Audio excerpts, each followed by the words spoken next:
All right, all right. Good evening, and good evening to all of my Black Factor family. Y'all come on in, and hang out with your boy for about an hour, because we got some stuff to talk about, y'all. We're going to get into this thing today.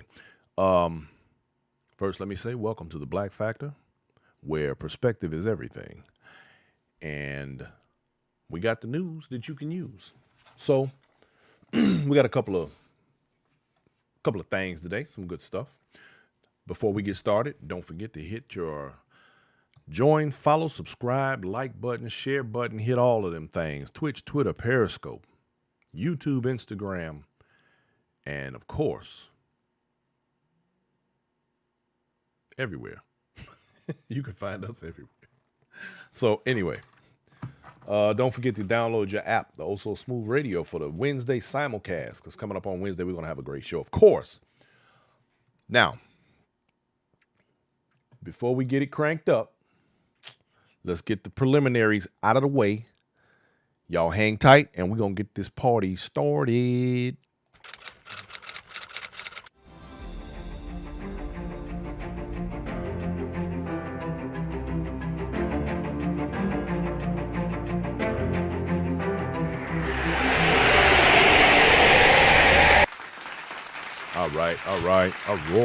All right, it's your boy. We here. We're going to do this thing. So let me start out by saying that this month, just in case you didn't know, is Women's Month.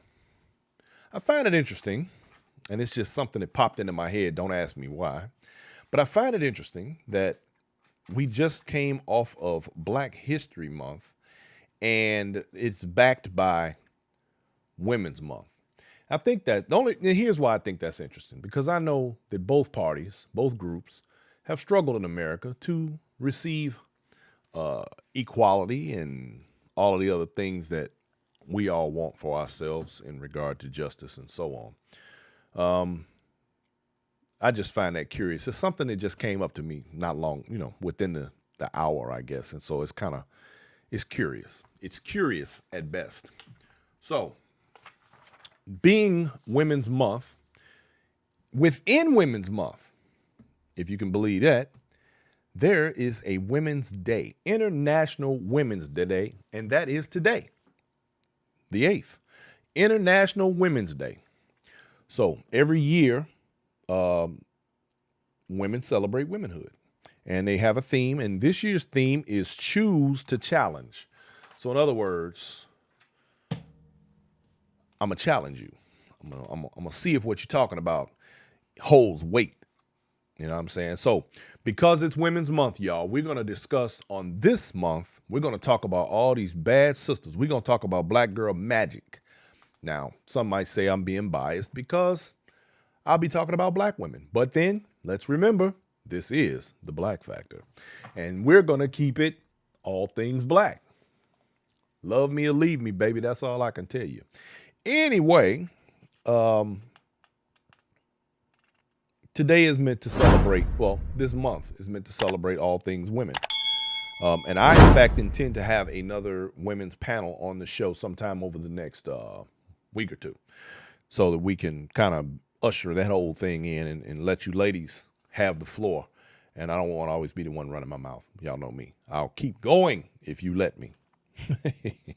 So they're going to celebrate all things women and celebrate the achievements, contributions of women across the globe, not just in America, socially, economically, culturally, and politically. So today we're choosing a woman of color to honor. Now, interesting little fun fact. In the history books, and when you were growing up, they taught you about particular individuals. I think they picked and chose who they wanted to talk about. That's the funny thing about it. But when we heard about the lady named Amelia Earhart, the white female pilot who got all of the fame and accolades, well, we ain't talking about her. We're going to talk about the sister named Bessie Coleman. Her name is Elizabeth Bessie Coleman. And she was the very first black female pilot. She's got a really interesting story. There's a few ironies in there, some stuff that I find to be pretty funny, but, well, not funny, ironic. But anyway, we're going to talk about all of that. Elizabeth Bessie Coleman, often referred to as the original Fly Girl. Fly Girl. Remember that song? The Fly Girl. Never mind. Y'all, never mind. Ignore me. No, don't ignore me. Never mind. Anyway, so they teach all the kids about, Amelia Earhart, but they don't, they're very slow to mention Bessie Coleman. Now, Bessie Coleman was best known for her outstanding personality. And she was a go-getter. She was a straight up, I want this, I'm going to have it. That's what it is. And being the first female pilot, she actually expanded on that and took it a few steps further. Let me say good evening to everybody. Taking a break is in the building. Brian Carradine, that's my boy Big Butch. Val Wells, love you, girl. Regina Freeman is in the building. I see y'all. So Bessie Coleman was not only the first black female pilot, she was the very first black woman to receive her international pilot's license. That means she could fly anywhere in the world. She wasn't stuck to one spot. During that time, I think there was only 15 or 16 female pilots in the world. She was one of them. Now, she wasn't the first woman with a pilot's license, but she was the very first black woman with a pilot's license. She also became known for her stunt flying and barnstorming. Y'all know what barnstorming is? Actually, barnstorming is a term. I actually don't know the origin of it, but it became synonymous with these people who would fly in. They'd find a farmer with some land, and they would then say, we're going to put on a show here, and they'd make a deal with the landowner so that they could invite people to put on an aerial show on that property. And it affectionately became known as barnstorming. So Bessie was born on January 26th of 1892 in a little town called Atlanta, Texas, which is Waxahachie. She was number 10 of 13 children. She had 12 other brothers and sisters. But mom and daddy was getting it in, wasn't it? They were a family of sharecroppers. And basically, the typical story, poor, dirt floor, one-room schoolhouse, that kind of thing. And she actually worked in the cotton fields in her early years. So at 23, she packed up, got out the South, and moved to Chicago. A lot of people went to Chicago. She moved to Chicago, and she was working as a manicurist, a nail tech, y'all. She was way ahead of her time. She was a nail tech and a pilot. Boy, look at that right there. Anyway, she was a nail tech, and she worked at the barbershop she worked at was actually called the White Sox Barbershop. Imagine that. That was pretty cool. I wonder, I'm not sure what the general attendance for that place was in terms of race. Who knows? Anyway, she attended Oklahoma Colored Agricultural Normal University. It's really interesting how so many things focus around color in that time. And even today, they just don't say it. It's amazing to me. Anyway, that's Langston University now. And of course, she eventually dropped out. Why? Same reason kids drop out now. No money, baby. And they didn't have student loans back then. So no student loans, no money, time to drop out. She did get that little bit of education, though, I guess. I think that went a little further those days if you at least had 1 or 2 years of college. And then now it's kind of like you might as well be a high school dropout, I guess. I don't know. Anyway, while working at the barbershop and around the city, she would hear stories, because you got to remember, this is right off the heels of World War I. She would hear stories of pilots in France, and her brother was teasing her one day, and dude say, Yeah, well, the women in France are better than women in America because they know how to fly planes. And she had heard stories from other World War I pilots, and they were teasing and that kind of thing. Uh, so she decided, yeah, that's what I want to do. I want to fly planes, and she was determined. Now, the problem was this: she checked into pilot schools, right? She called these, not call, listen to me. They didn't even have them phones. She applied for several pilot schools. None of them would allow her to learn to fly. They all were hinged on the fact that she was a woman. And not only was she a woman, she was black. So nobody would train her. They kicked her to the curb, gave her the brush off, sent her packing, made her kick rocks. Okay, y'all, I'm going to stop being silly. What is very interesting, at the encouragement, and I didn't know this, and I thought this was very fascinating. At the encouragement, especially for my Chicago people, because y'all ought to be able to relate to this real well. At the encouragement of the then publisher, founder, and owner of the Chicago Defender. Now, if you're from Chicago, y'all know the Chicago Defender is a historic staple in the black community, not only in Chicago, but around other parts of the country where papers have been distributed prior to, just just during that time. The Chicago Defender actually is still in existence to this day, only they have gone digital. But the Chicago Defender was a must-have newspaper, and it was all black run. And anyway, the founder, owner, publisher of the Chicago Defender basically told her and encouraged her to go and learn to fly overseas, since no one in the States would give her an opportunity. So she decided that she would probably give that a try. Now, let's remember, women's rights, period. Let's not even get to the black part yet. Women just about didn't have any rights at that time. Very, very little. Then you have to couple that with the fact that she was also black. So she had to overcome not only being black, but also being a woman. Now, I take exception with that, and here's why. And right quick, before I continue, let me take a slight break here. Taking a break in my feed says, sorry, protesters in Chicago, George Floyd. I was going to approach that topic this evening, and I may toward the end of the show. And I didn't want to lead with that. This thing is about to blow back up. Okay, I'm sorry, y'all.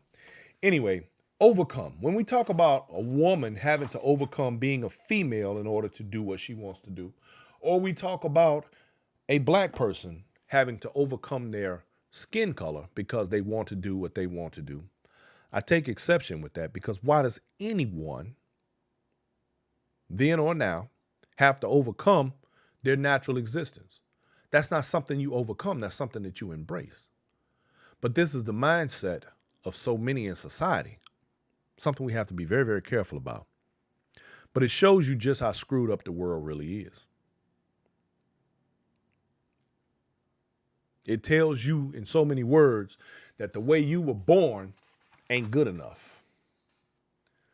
The only difference between those who believe they're better because of race or gender,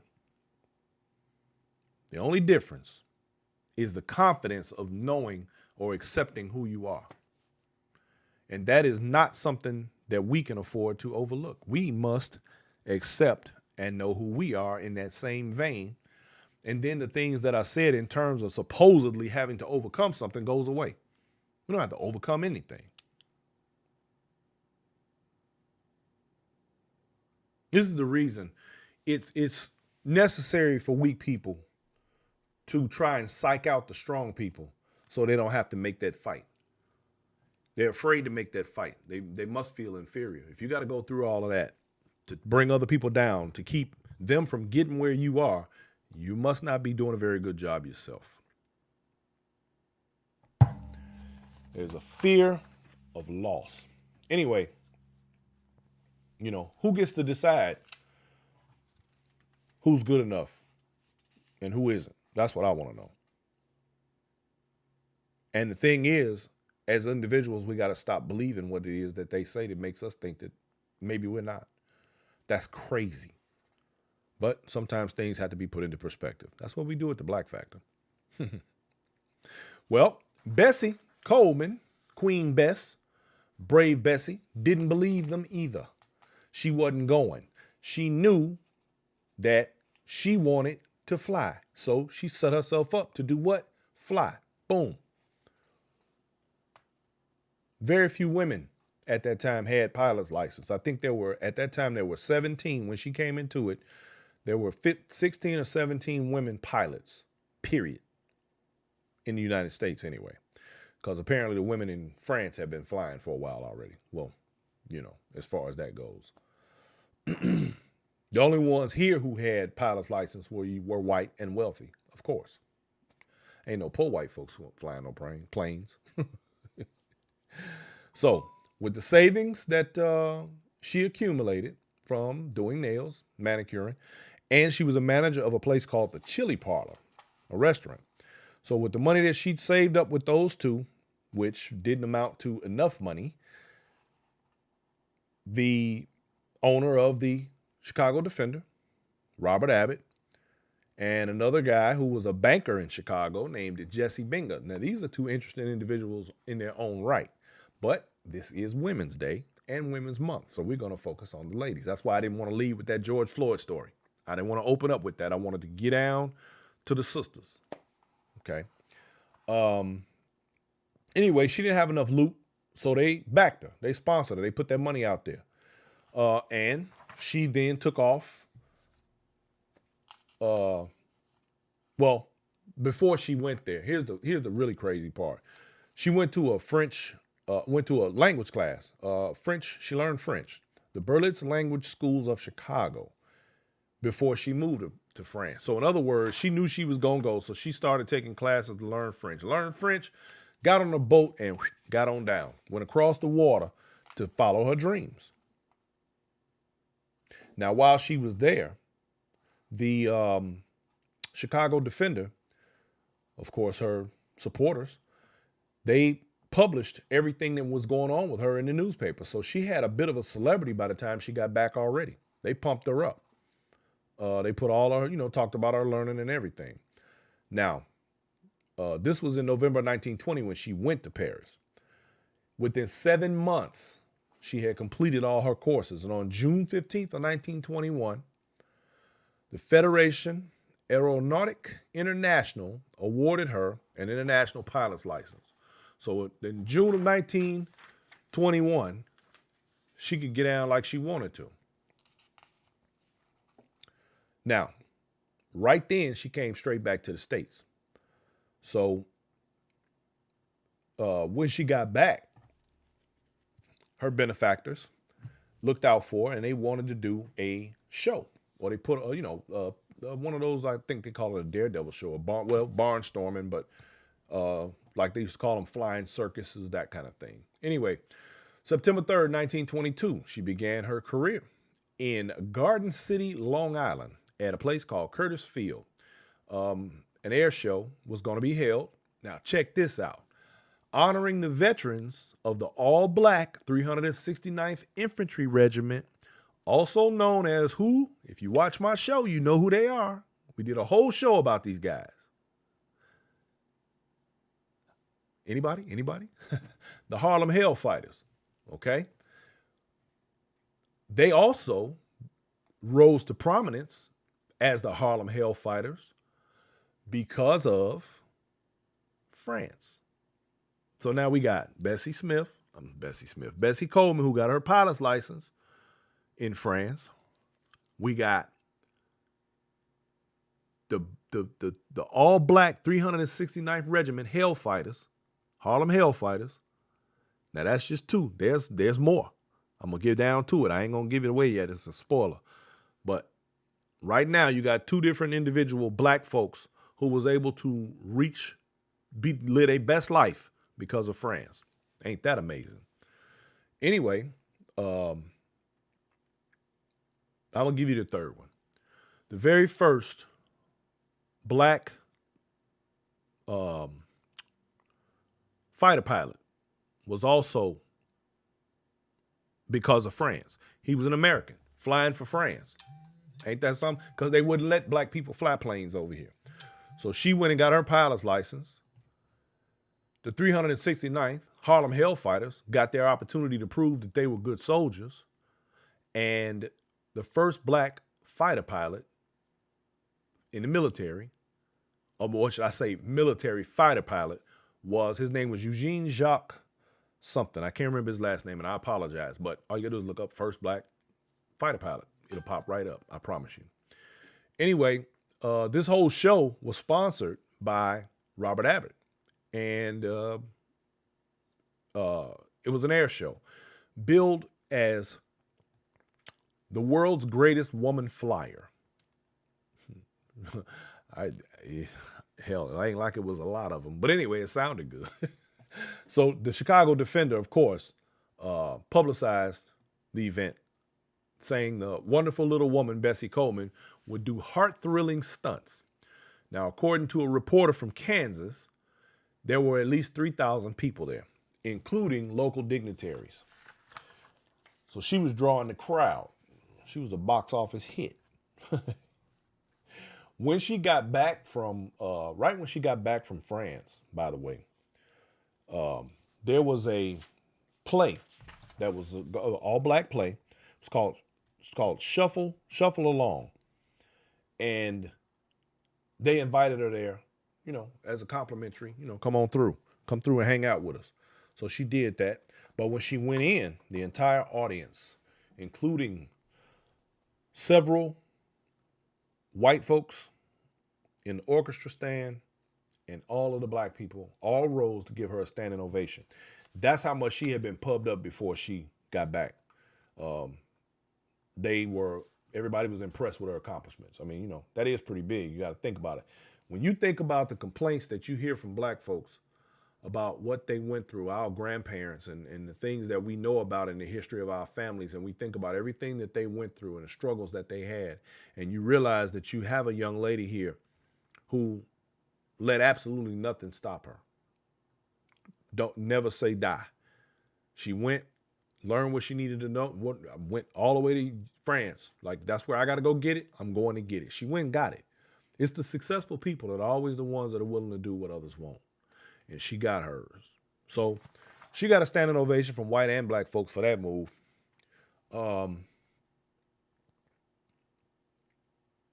Her first plane was what they referred to as a Jenny, a JN-4. And she kind of got to realize that, coming out of being a pilot, what are you really going to do? I mean, you got to think, this was way before commercial airlines. So if you was flying, if you weren't in the military, what were you doing? What was you going to do with a plane?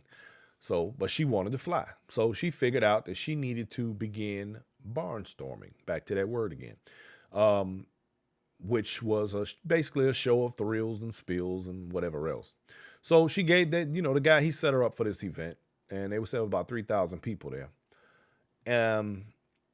They say the thrill of stunt flying and the admiration of cheering crowds was only part of her dream and motivation. But she also said to herself when she was young that she was going to amount to something. And she had one last real goal, and that was to open up an aviation school for black people, because there were none.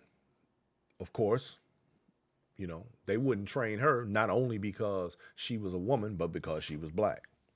So she wanted to open up aviation school for black folks because she believed black folks need to learn how to fly too.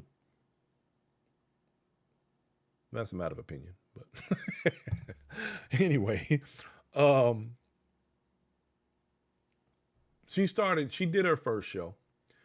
Uh, and after doing so, I think she had about a good, I think it was about a good 5 year run or something like that. But before she slowed down, doing her shows, she realized that in order to compete with the male pilots that were out here barnstorming and doing shows with their planes, she had to learn how to do better stunts. So she had to learn how to do stunts and the sorts of things that, you learn to do, I guess, in an airplane. And she went back. She ended up going back over to Europe, to France, for another 2 months. And while she was there, she completed her advanced training and ended up going to the Netherlands to meet one of the world's most distinguished aircraft designers and some advanced pilot. And she learned even more. So she finally came back to the States again. And over those next 5 years, she would be, getting it in. She became famous for who she was and respected by pilots around the world who knew who she was. So in 1923, when she purchased her plane, she got about 30 days out of that plane in a month, unfortunately. In Los Angeles, she ended up breaking a leg and 3 ribs when her plane stalled and crashed. Of course, she totaled out the plane and she took some time off to recuperate. And she made a statement that I thought was very interesting. She said, the fact that she crashed her plane and is still alive is proof that flying a plane is no more dangerous than driving a car on the ground. Imagine that. So the thing, while she was doing her shows, one of the things that stands out in my mind that because we don't look at people like this in this vein. And this is where I, like here at the Black Factor, love to tie stuff together. Now, one of her stipulations for her shows, she refused to participate or do anything in any air show where it was segregated. Don't matter where it was. If black people were either prohibited or couldn't come in through the same entrance as the white people, she wouldn't do it. And she seemingly had a packed house everywhere she went. There were thousands of people at every event. So I'm going to guess that probably was okay. Now, the other thing about her was that she lectured black audiences across the whole United States about the pursuit of aviation and the necessity for black folks to be able to learn to fly, or at least have access to it, right? So, she used her position of fame, prominence, whatever you want to call it, to encourage other black folks to fly. Now, I would classify her in that right as an activist. She actually used her platform for the same purposes that many of us do today. Yet, to me, the absence, we hear about her, but the absence of her accomplishments in aviation as well as in the black community, it just does. We need to know more. Now, I'm gonna be honest with y'all. I've dug all into her business, and there's so much stuff to talk about with her. You just gotta wow. One time she was offered a part in a movie, and the movie was actually financed by African-American Seminole Film Producing Company. Oh, and by the way, I believe her father was a Cherokee Indian, so they say that she is biracial, which meant that she was black and Native American. This is a picture of young Bessie Coleman right here. Let's see. And that's her in her aviation outfit. But I have to give a little bit of credit where credit is due, because she was recognized by the United States Postal Service, because there is a Bessie Coleman stamp, and it came out in 1995. So anyway, as I was saying, the African-American Seminole Film Producing Company asked her to do a movie, and she was like, cool, let's do it. But the problem was, when she got there, they wanted her to basically play this role of her life like she was super poor. They wanted her to walk with tattered clothes, a walking stick, and some sort of a backpack on her back. That was their idea of her sort of rags to riches story. And she told them, no, I ain't doing that. So she walked off the set and kissed that Luke goodbye, because what her purpose was is she was trying to get her money up, because she wanted to open up her aviation school. That was her ultimate goal. Her ultimate goal was to get her school open and teach black people to fly. So, needless to say, she had to find another way.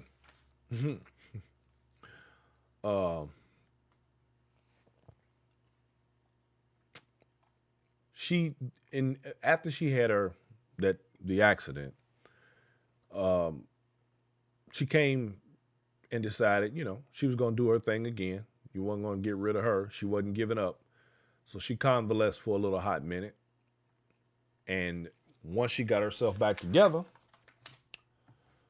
what did she do? She went and bought another plane. Basically the same type of plane. Well, this one was what's called a Curtiss JN4. Now, she bought the plane because she had done, right after her accident, after she recouped, she came back and went to Dallas. Well, while she was going through Texas, because she actually went home to Waxahachie and did shows there. And she was very happy and proud of her success, being able to, show off in front of her family and friends.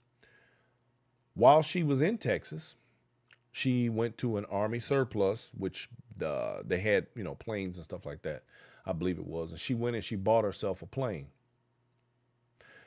When she bought it, she inspected it, of course, and, thought everything was good. Paid the money, and she took off to go to Florida. And while she was in Florida, her plane, she had a promoter. It was a young dude. Her mechanic and publicity agent. He was 24 years old, William Wills.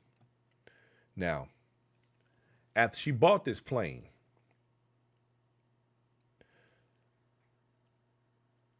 she let him bring it to her. So he flew it out of Dallas, and he was trying to get it ready for her Florida air show.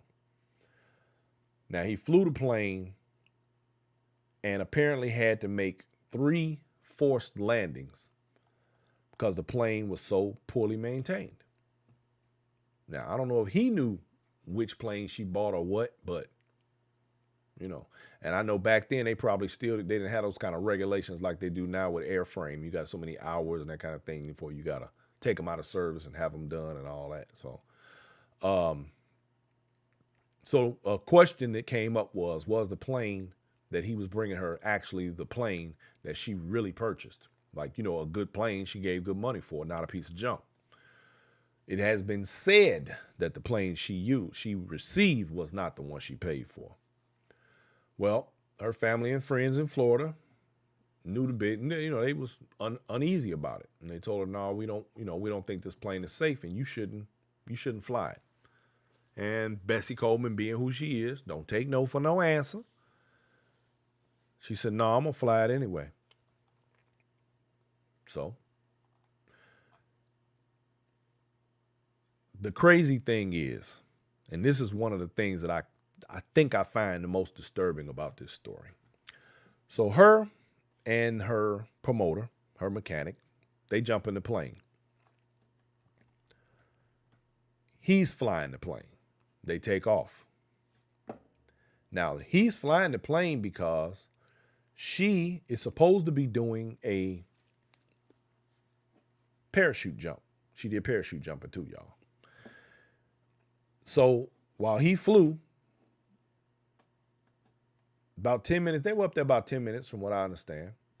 And she didn't put on her seatbelt because she wanted to see what she needed to see, the terrain below. So when she jump out of this plane with a parachute, she'll know where she's going, where she's going to land and all of that. So she had to have her seatbelt on. Well, for some reason, the plane lost control. And when the plane lost control, she didn't have a seatbelt on. She flew out of the plane at about 2,000 feet. They had been up around 3,000, 3,500, and they were at about 2,000 feet.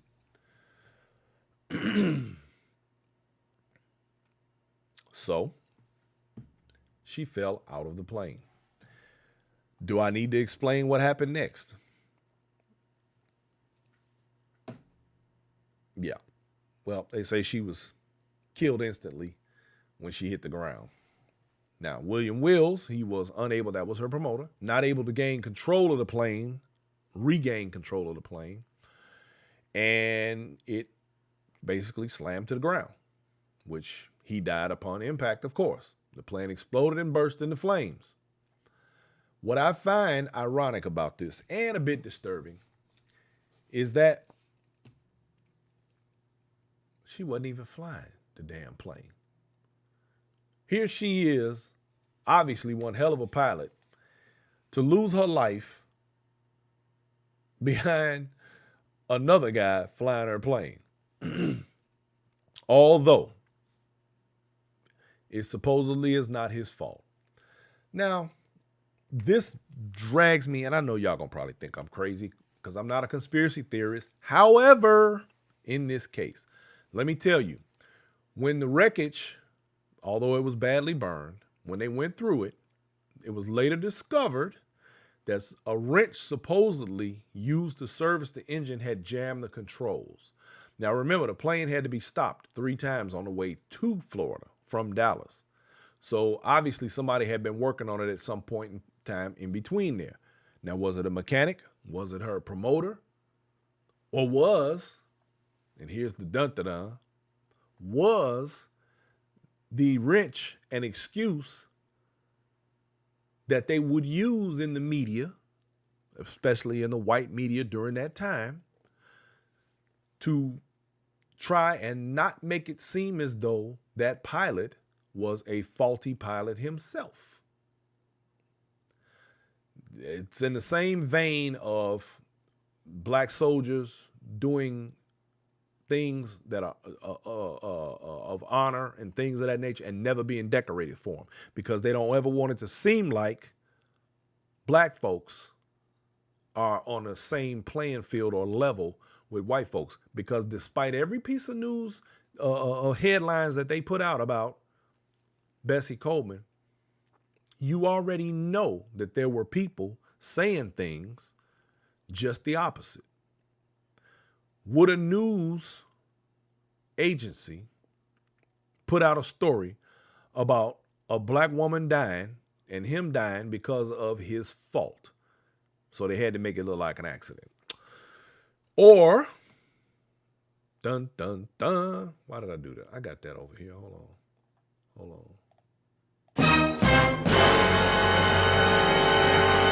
Told y'all I had that. Or could it have been sabotage, espionage? Could somebody have, Dennis McCullum said sabotage, could someone have done that deliberately because of what an upstart she was. We may never know. Anyway, they say about 10,000 people, 10,000 mourners,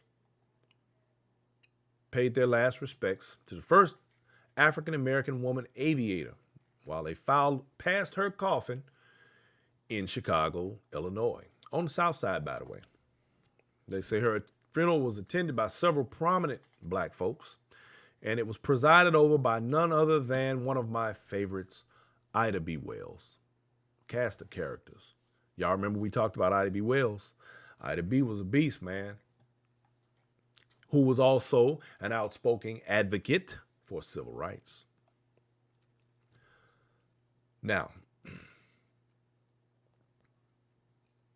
although she had a huge turnout at her funeral, most black news agencies and reporters believed that she had not been recognized for her lifetime achievements and historical behaviors. I mean, the things that she did, she created history. So you really have to think about what she did really means. Now, the good thing is she hasn't been forgotten. Now, I want y'all to understand something right quick. When Bessie Coleman died, she was only 34 years old. It sounds like she had done so much in that period of time. But what's even more astonishing, she only had been flying for 6 years. Think about that. We're talking about somebody who really took life by the reins and rode that sucker till the wheels fell off. So that's just, that to me, that is amazing. It just, when you think about it. 34 years old, only been flying 6 years, and then die at the hands of somebody else piloting. That is amazing. Anyway, for many years, and this is something else I found that I had no idea, and I think it's very, very neat. For many years, the Tuskegee Airmen, who were also inspired by her, by the way, will fly over the cemetery where she's buried and drop flowers on her grave for years. I never knew that.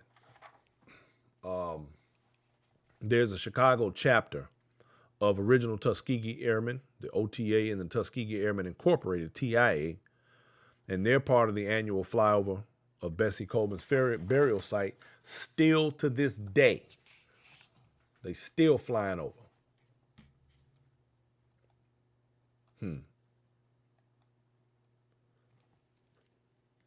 Another great thing. 3 years after her death, her dream had finally been realized. A young pilot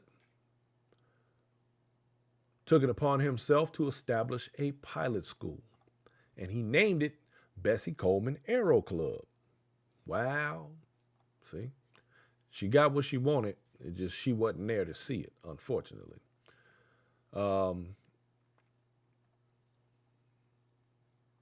Let's see. One good thing, well, another good thing. Let me see. I got a few more of these. Another good thing that I realized too is all of the people that were inspired by her to right now today. This young, y'all see that? That's her pilot's license, Bessie Coleman right there. I want to show you a couple of more. Let's see. Check her out. Girl looking mighty slick right there. Standing up on her plane, doing her thing. Let's see.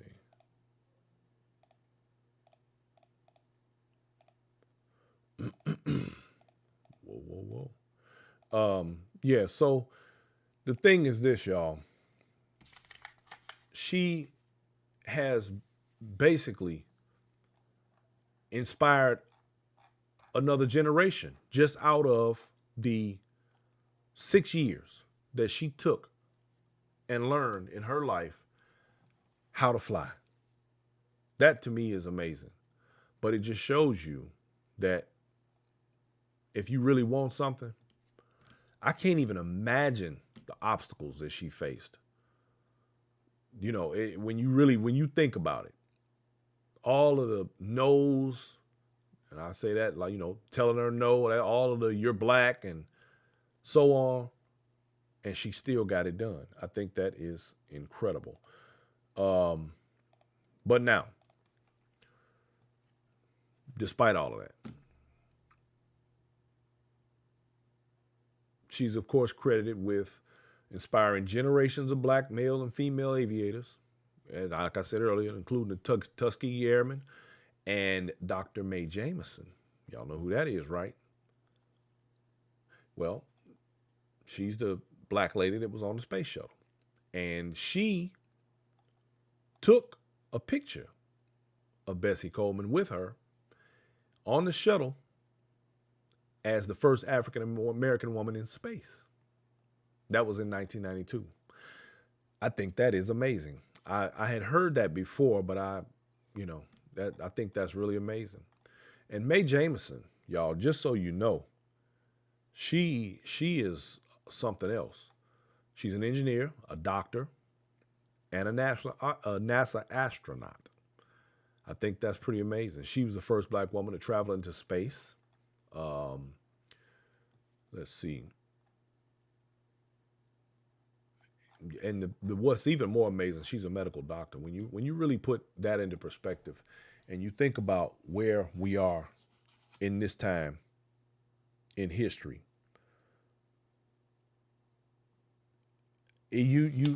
some days, y'all, I realize that there's a lot of progress been made, but not enough. We got so much further to go. There's so much more to do. There's a young lady by the name of Shauna Rochelle Kimbrell, Lieutenant Colonel in the U.S. Air Force, first female black American fighter pilot, the first female black American fighter pilot in history. That's her. You looking at her. She's a member of the 78th Attack Squadron and serves as an MQ-9 pilot and mission commander.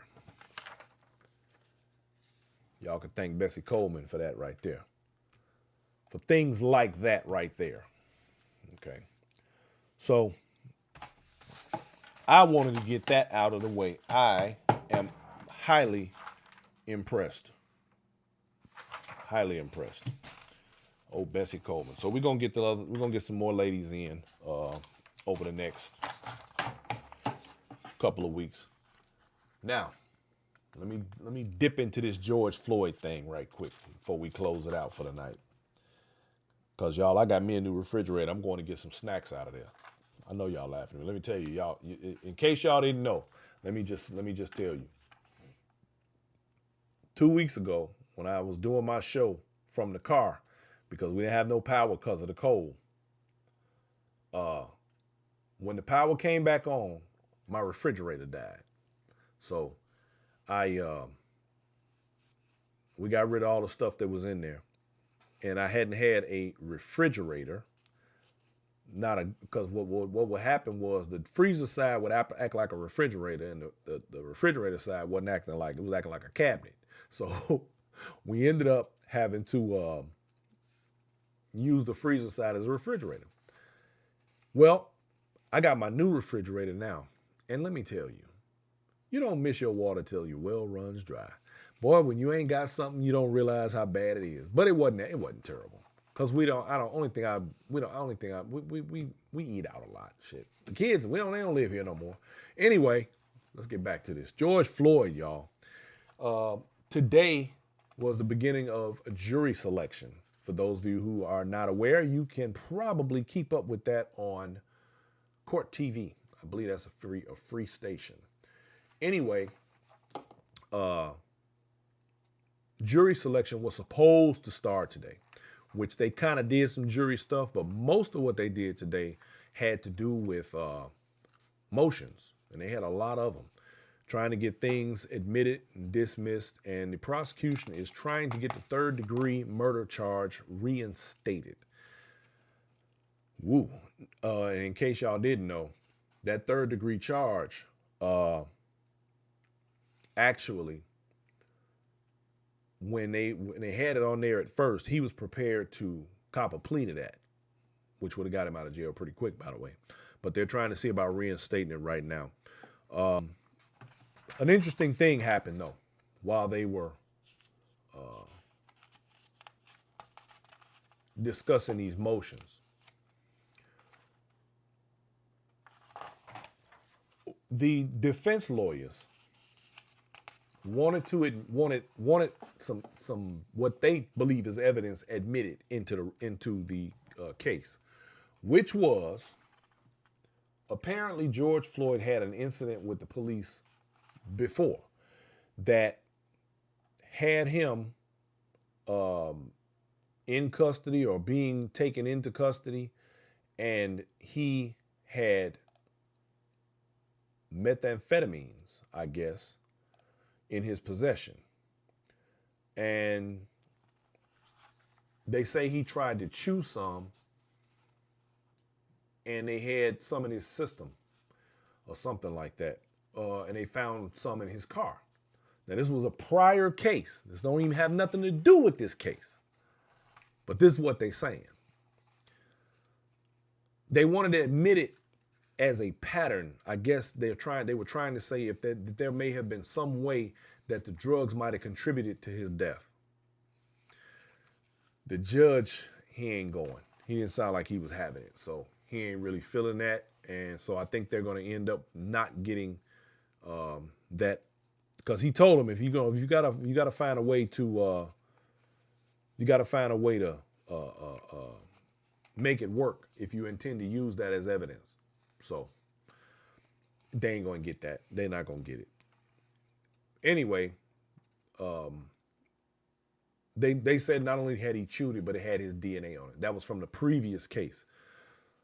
And the judge couldn't find a way to tie them two together, so he told him nah. And I'm with the judge because I don't know how, but I know why they do it, because they do it every time. It doesn't matter what somebody black does. The first thing they want to do is their criminal history and if they own drugs, as if that is going to be the escape route. That's always the escape route. Hopefully sometimes those escape routes are closed off. So then they'll try to find another one.